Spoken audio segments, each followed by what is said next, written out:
Hey everyone, excited to be back to this week's edition of Frequently Asked Questions for Commercial Real Estate. In today's video, what I want to do is talk about a topic that has gained a lot of steam over the last several years, and that is what exactly is repurposing of commercial property. So in today's video, we're going to explain what repurposing is, and then explain some of the ways that it's currently manifesting in the current landscape today. Now, before I have this video, I'd greatly appreciate if you can like and subscribe to this channel. It really does help with the YouTube algorithm and ensures more and more people can hear this message and learn about the many facets of commercial real estate. So now you've done that, go ahead and like and subscribe below. Let's go ahead and dive right into this episode. All right, so the question is, what exactly is repurposing real estate? Well, repurposing is exactly like it sounds, right? It's taking a property that is used for a specific use and then converting it so that it can be used for something else. So one of the more prevalent examples right now is, you have a lot of vacant office buildings and people are trying to take these office buildings and then convert them into residential living facilities or, apartments, etc.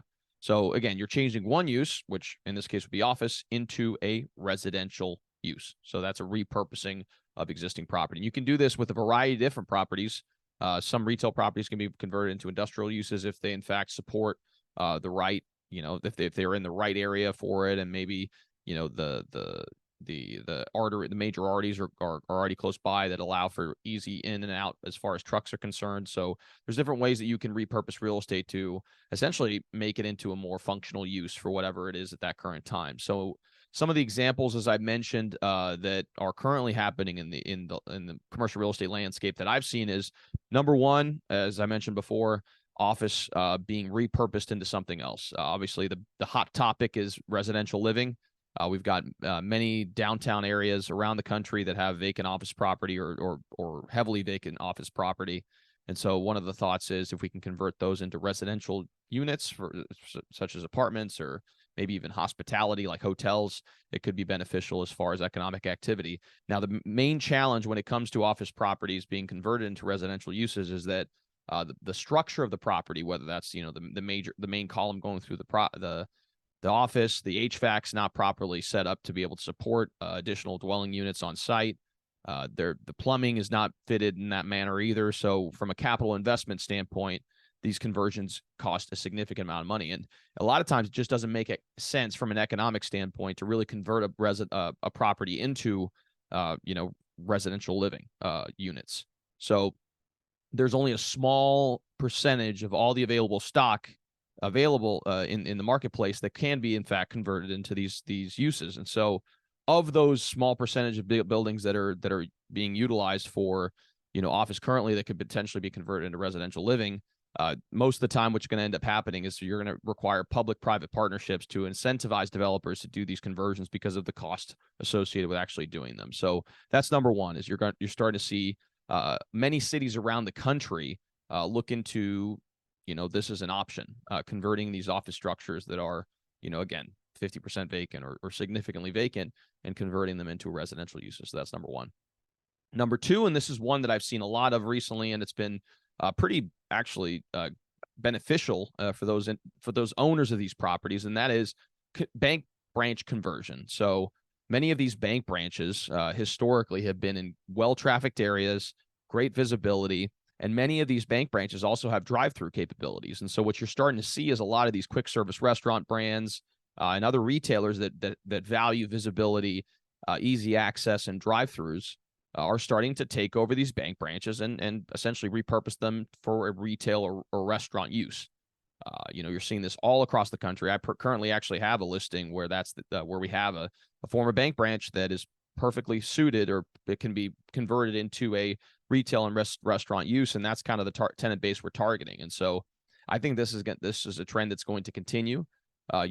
Needing to go into the bank branch is becoming less and less needed, and so you're starting to see a lot more bank branches just take their pick of their best spots and then relinquishing control of other spots that maybe aren't necessarily in their plans as far as capturing of market share. So again, I think this is a trend that's going to continue. And I think it's a great opportunity for retailers that are looking for great spots with also the drive-through capability. So that's number two.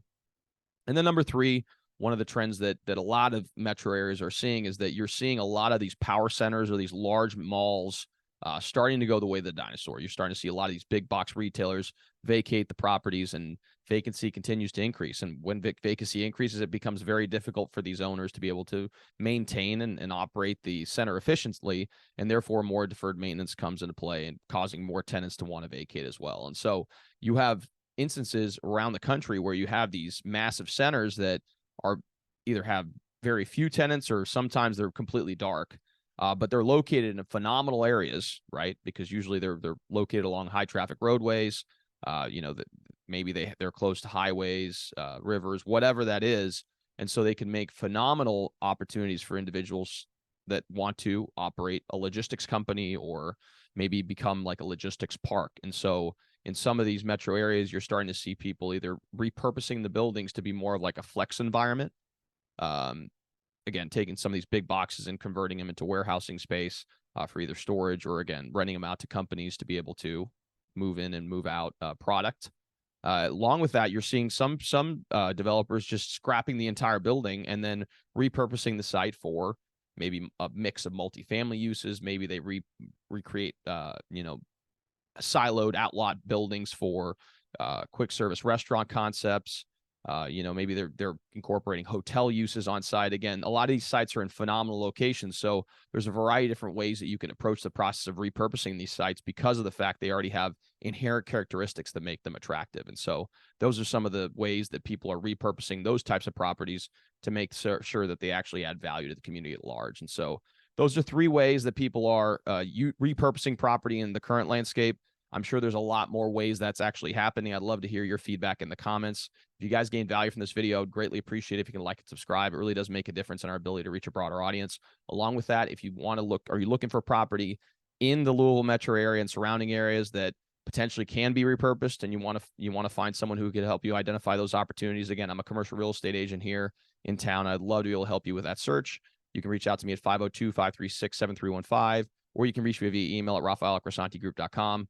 Along with that, please like and subscribe to this channel. It really does make a difference, and we greatly appreciate the support. So thanks again for tuning in, and we'll see you all next time.